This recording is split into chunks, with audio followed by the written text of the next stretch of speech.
ಒಂದು ವೇಳೆ ನಾವು ಹೊನ್ನಾಳಿ ಅಕ್ಕಪಕ್ಕದಲ್ಲಿರ್ತಕ್ಕಂಥ ಒಂದೇ ದಿನದಲ್ಲಿ ನೋಡಬಹುದಾದಂಥ 4 ಶ್ರೀ ಕ್ಷೇತ್ರಗಳನ್ನ ಅಥವಾ ಒನ್ ಡೇ ಪಿಕ್ನಿಕ್ ನ ಪ್ಲಾನ್ ಮಾಡ್ಕೊಂಡಿರ್ತೀವಿ. ಬಟ್ ಯಾವ್ಯಾವ ಪ್ಲೇಸ್ಗಳಿಗೆ ಹೊನ್ನಾಳಿ ಅಕ್ಕಪಕ್ಕದಲ್ಲಿ ಒಂದೇ ದಿವಸದಲ್ಲಿ ಹೋಗಿ ಬರ್ಬೋದು ಅಂತ ಗೊತ್ತಿರೋದಿಲ್ಲ.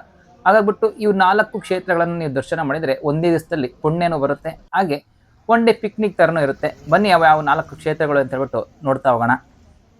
ಮೊದಲನೆಯದಾಗಿ ಹೊನ್ನಾಳಿ ನಗರಕ್ಕೆ ಅಂಟಿಕೊಂಡೇ ಇರತಕ್ಕಂಥ ಒಂದು ಶ್ರೀ ಕ್ಷೇತ್ರ, ದಾವಣಗೆರೆಯ ಧರ್ಮಸ್ಥಳ ಎಂದೇ ಖ್ಯಾತಿಯನ್ನು ಪಡೆದಿರತಕ್ಕಂಥ ಸುಂಕದಕಟ್ಟೆ ಶ್ರೀ ನರಸಿಂಹಸ್ವಾಮಿ ದೇವಸ್ಥಾನ. ಈ ದೇವಸ್ಥಾನದ ಒಂದು ವಿಶೇಷತೆ ಏನಂದ್ರೆ ಇಲ್ಲಿ ನರಸಿಂಹಸ್ವಾಮಿಯ ವಿಗ್ರಹವನ್ನ ನಿಮಗೆ ನೋಡ್ಲಿಕ್ಕೆ ಕಾಣೋದಿಲ್ಲ. ಇದು ಕಂಬದ ರೂಪದಲ್ಲಿ ಆರಾಧಿಸಲ್ಪಡ್ತಕ್ಕಂಥ ನರಸಿಂಹಸ್ವಾಮಿಯ ಒಂದು ಪ್ರಮುಖ ದೇವಸ್ಥಾನ. ಈ ಕಂಬದ ನರಸಿಂಹಸ್ವಾಮಿಯ ಪಕ್ಕದಲ್ಲೇ ಲಿಂಗರೂಪಿ ಧರ್ಮಸ್ಥಳದ ಶ್ರೀ ಮಂಜುನಾಥ ಸ್ವಾಮಿಯನ್ನ ನೀವು ಸಹಿತ ಇಲ್ಲಿ ದರ್ಶನ ಪಡೆಯಬಹುದು. ಶಿವ ಮತ್ತೆ ವಿಷ್ಣುವನ್ನ ನೀವು ಒಂದೇ ಜಾಗದಲ್ಲಿ ಆರಾಧಿಸಲ್ಪಡ್ತಕ್ಕಂಥದ್ದು, ಅದು ಅಕ್ಕಪಕ್ಕದಲ್ಲಿ ಆರಾಧಿಸಲ್ಪಡ್ತಕ್ಕಂಥ ಒಂದು ಜಾಗ ಅಂದ್ರೆ ಅದು ಹೊನ್ನಾಳಿಯ ಶ್ರೀ ಸುಂಕದಕಟ್ಟೆಯ ನರಸಿಂಹಸ್ವಾಮಿ ದೇವಾಲಯ ಅಂತ ಹೇಳ್ಬಿಟ್ಟು. ಈ ಕ್ಷೇತ್ರಕ್ಕೆ ಅಮಾವಾಸ್ಯೆಯ ಸಮಯದಲ್ಲಿ ಅಥವಾ ಒಂದು ಶ್ರಾವಣದ ವಿಶೇಷ ದಿನಗಳ ಸಮಯದಲ್ಲಿ ಲಕ್ಷಾಂತರ ಸಂಖ್ಯೆಯಲ್ಲಿ ಭಕ್ತ ಸಮೂಹ ಅಂತಕ್ಕಂಥದ್ದು ಬಂದು ತಮ್ಮ ಹರಕೆಗಳನ್ನ ತೀರ್ಸ್ತಕ್ಕಂಥದ್ದು ಅಥವಾ ತಮ್ಮ ಕಷ್ಟ ಕಾರ್ಪಣ್ಯಗಳನ್ನ ಈ ದೇವರ ಮುಂದೆ ಇಡ್ತಕ್ಕಂಥದ್ದು ಇಲ್ಲಿ ಸಹಜವಾಗಿ ನೋಡ್ಲಿಕ್ಕೆ ಸಿಗುತ್ತೆ. ಇಲ್ಲಿಗೆ ಬಂದಂತ ಭಕ್ತರು ಆ ನರಸಿಂಹಸ್ವಾಮಿಯಲ್ಲಿ ತಮ್ಮ ಪ್ರಶ್ನೆಗಳನ್ನ ಇಡ್ತಾರೆ ಅಥವಾ ಮನಸ್ಸಿನಲ್ಲಿ ಅವರೇ ಬೇಡ್ಕೊಂತಾರೆ ಅಥವಾ ಅಲ್ಲೇ ಇರ್ತಕ್ಕಂಥ ಸ್ವಾಮಿಗಳಿಗೆ ಹೇಳ್ತಾರೆ, ಈ ರೀತಿ ನನ್ನ ಕಷ್ಟಗಳಿದೆ, ಈ ರೀತಿ ಮಾಡಬೇಕು ಅಂದ್ರೆ ನಾನು ಏನ್ ಮಾಡಬೇಕು, ಯಾವ ತರ ಅಪ್ಪಣೆ ಕೊಡ್ಲಿ ಅಂತ ಕೇಳ್ಕೊತಾರೆ. ಆಗ ದೇವರು ಹೂವಿನ ಪ್ರಸಾದದ ಮೂಲಕ ತನ್ನ ಒಂದು ಉತ್ತರವನ್ನ ನೀಡುತ್ತೆ ಅಥವಾ ತನ್ನ ಆಶೀರ್ವಾದವನ್ನ ನೀಡುತ್ತೆ. ಈ ಸ್ವಾಮಿ ಅಪ್ಪಣೆಯನ್ನ ಹೂವಿನ ಪ್ರಸಾದದ ರೀತಿಯಲ್ಲಿ ಯಾವ ರೀತಿಯಾಗಿ ನೀಡುತ್ತೆ ಅಂತಕ್ಕಂಥದ್ದು ಒಂದು ನೈಜ ನಿದರ್ಶನವನ್ನ ನೀಡ್ತೀನಿ. ಈಗ ನಿಮ್ಮ ಮನಸ್ಸಿನಲ್ಲಿ ನೀವು ಅನ್ಕೊಳ್ಳಿ, ನೀವು ಅನ್ಕೊಂಡಿರ್ತಕ್ಕಂಥ ಒಂದು ಕಾರ್ಯ ಬೇಗ ಆಗುತ್ತೆ ಅಂತಂದ್ರೆ ಬಲಗಡೆ ಭಾಗದ ಬೀಳಿ, ಅಥವಾ ಆಗೋದೇ ಇಲ್ಲ ಅಂತಕ್ಕಂತಿದ್ರೆ ಎಡಬಳದಿಯ ಸಾಲಿನಲ್ಲಿರ್ತಕ್ಕಂಥ ಹೂ ಬೀಳಿ, ಅಥವಾ ಒಂದು ತಿಂಗಳು 6 ತಿಂಗಳು ಅಥವಾ ಒಂದು ವರ್ಷದ ನಂತರ ಆಗುತ್ತೆ ಅಂತಕ್ಕಂತಂದ್ರೆ ಮಧ್ಯ ಭಾಗದ ಅಥವಾ ಹೊಟ್ಟೆಯ ಮೇಗಳಿಂದ ಬೀಳಿ ಅಂತ ಹೇಳ್ಬಿಟ್ಟು ಅಪ್ಪಣೆಯನ್ನು ಕಟ್ಕೊಳ್ಳಿ. ಅದು ಬೀಳ್ತಕ್ಕಂಥ ಒಂದು ಯಾವ ಸಾಲಿನಲ್ಲಿ ಬೀಳುತ್ತೆ ಅನ್ನೋದ್ರ ಮೇಲೆ ನಿಮ್ಮ ಒಂದು ಅಪ್ಪಣೆ ಪ್ರಸಾದ ಅಂತಕ್ಕಂಥದ್ದು ಆಗುತ್ತೆ ಅನ್ನಕ್ಕಂಥದ್ದು ಇಲ್ಲಿನ ಒಂದು ನಂಬಿಕೆ. ಬನ್ನಿ ಯಾವ ರೀತಿಯ ಅಪ್ಪಣೆ ಕೊಡುತ್ತೆ ಅಂತಕ್ಕಂಥದ್ದನ್ನು ಸಹಿತ ನೋಡೋಣ.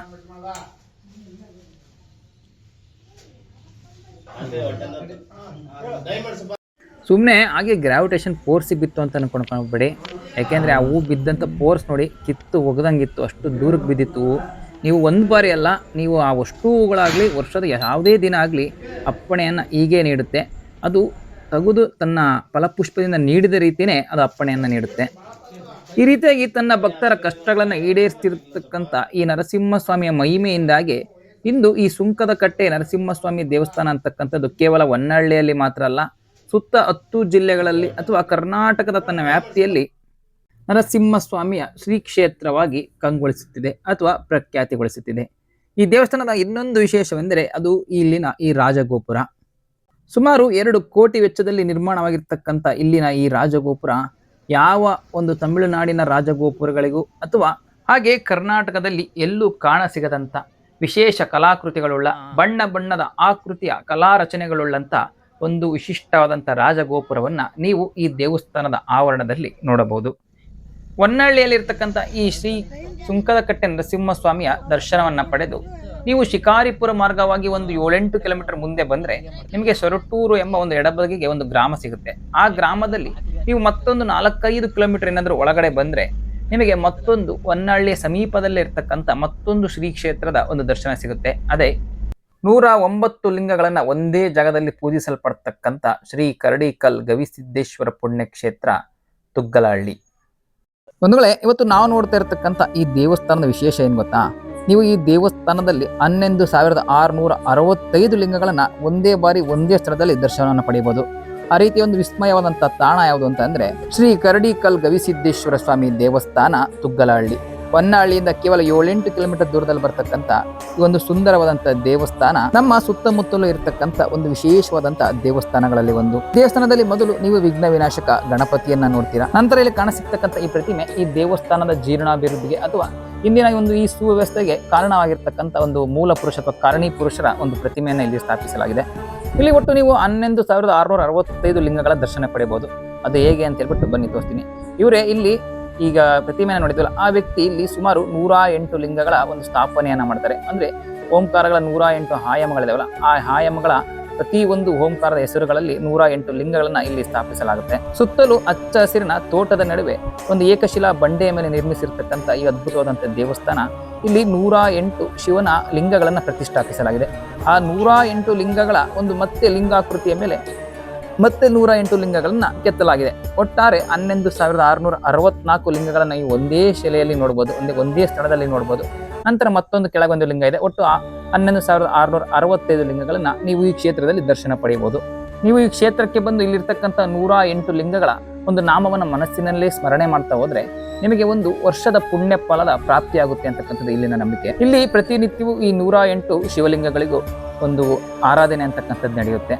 ಪ್ರತಿನಿತ್ಯವೂ ಒಂದು 15ರಿಂದ 20 ಜನಕ್ಕೆ ಅನ್ನದಾಸೋಹ ಅಂತಕ್ಕಂಥದ್ದು ಕಂಟಿನ್ಯೂ ಆಗಿರುತ್ತೆ.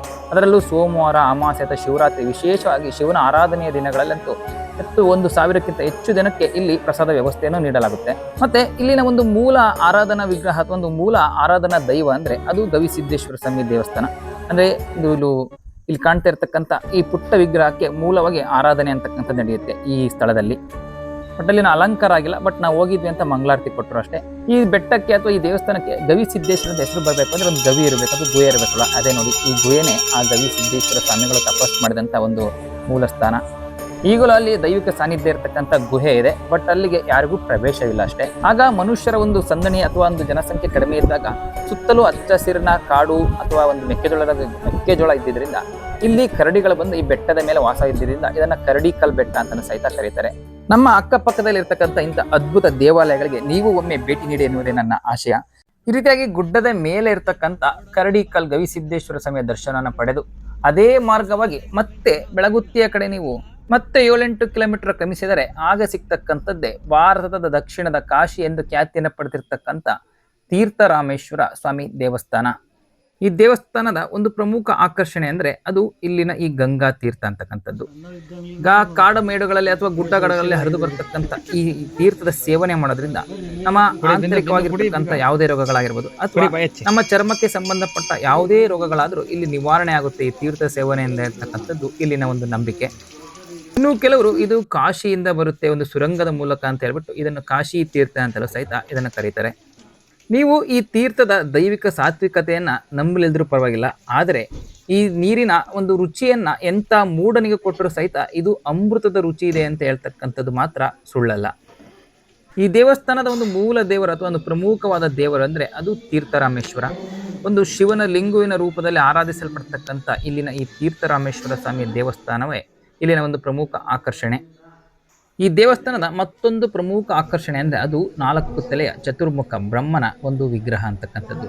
ನಾವು ನಮ್ಮ ಸನಾತನ ಧರ್ಮದಲ್ಲಾಗಲಿ ಅಥವಾ ನಮ್ಮ ಹಿಂದೂ ಸಂಪ್ರದಾಯದಲ್ಲಾಗಲಿ ಎಲ್ಲೂ ಬ್ರಹ್ಮನನ್ನ ವಿಗ್ರಹದ ರೂಪದಲ್ಲಿ ಅಥವಾ ಗುಡಿ ಗೋಪುರಗಳನ್ನು ಕಟ್ಟಿ ಆರಾಧನೆ ಮಾಡ್ತಕ್ಕಂಥದ್ದು ತುಂಬಾನೇ ಕಡಿಮೆ ಜಾಗಗಳಲ್ಲಿ ಮಾತ್ರ ಬ್ರಹ್ಮನನ್ನ ಆರಾಧಿಸಲ್ಪಡ್ತಕ್ಕಂಥದ್ದು.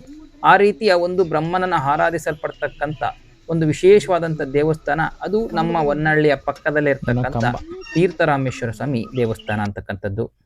ಹಚ್ಚ ಹಸಿರಿನಿಂದ ಕಂಗೊಳಿಸುತ್ತಿರ್ತಕ್ಕಂಥ ಈ ಬೆಳಗುತ್ತಿ ಎಂಬ ಗ್ರಾಮದಲ್ಲಿ ಕಾಶಿಯಿಂದ ಬಂದಂಥ ಈ ತೀರ್ಥವನ್ನ ಸೇವನೆ ಮಾಡಿ ಕಾಲಭೈರವನ ವಾಹನವಾದಂಥ ಈ 3 ಕಾಲು ನಾಯಿಯ ದರ್ಶನವನ್ನ ಪಡೆದು ವಿರಳವಾಗಿ ಕಾಣಸಿಗ್ತಕ್ಕಂಥ 4 ತಲೆಯ ಬ್ರಹ್ಮನ ಒಂದು ವಿಗ್ರಹವನ್ನ ಸ್ಪರ್ಶಿಸಿ ತೀರ್ಥರಾಮೇಶ್ವರನನ್ನ ಕಣ್ತುಂಬಿಕೊಂಡು ಅವನ ದರ್ಶನ ಪಡೆದು ಪುನೀತರಾಗಿ ಮತ್ತೆ ನೀವು ಹೊನ್ನಳ್ಳಿಯಿಂದ ಬಸವಪಟ್ಟಣ ಮಾರ್ಗದಲ್ಲಿ ಹೋಗ್ಬೇಕಾದ್ರೆ ಒಂದು 15ರಿಂದ 20 ಕಿಲೋಮೀಟರ್ ಕ್ರಮಿಸಿದಾಗ ಸಿಗ್ತಕ್ಕಂಥ ಮತ್ತೊಂದು ಶ್ರೀ ಕ್ಷೇತ್ರವೇ ಕಾರ್ಣಿಕ ಪ್ರಸಿದ್ಧ ಶ್ರೀ ಕ್ಷೇತ್ರ ಕಮ್ಮರಗಟ್ಟೆ.